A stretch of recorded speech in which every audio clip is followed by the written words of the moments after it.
Howdy folks, I thought I'd just share a solution I found for myself for replacing these cardboard heater flanges or heater duct flanges on my 64 Ford F100. I really couldn't find a source for these, and I really did not want to put cardboard back there. It just didn't seem durable. And short of fabricating them out of steel or stainless steel, which I can do, but I chose this other option because it was quicker, easier, and cheaper. I used, let's see if we can see that.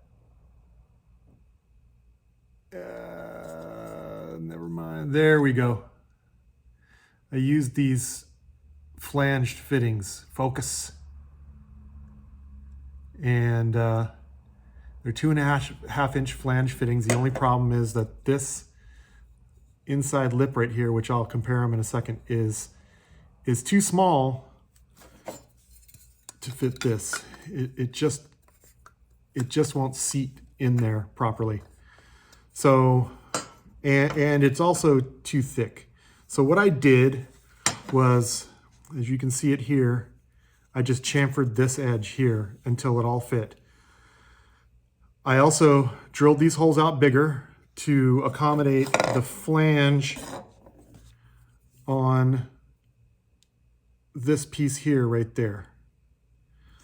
I recessed also on both sides this area so that it fit the little clips that are in the dash itself, and it fits quite nicely. The other thing I did was, let's see if you can see this, I used my belt sander to sand that lip down quite significantly so that it would tuck in nicely underneath this little ring, this vent ring. And let's see if I can get this to fit the first time. You need to be careful because when you drill those holes out, they are slightly offset, but you can see it tucks in real nice. And although I did a kind of a junk job on doing that chamfering, you don't really notice it all that much.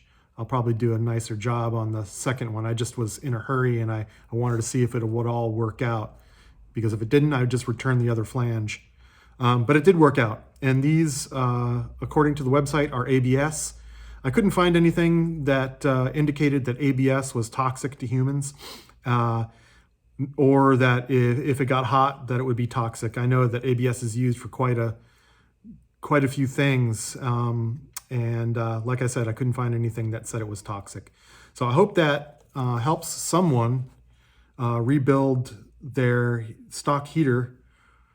And it sure helped me. And I'm about to hook all this up and get it going in the next month or two. So we'll see how it all works out.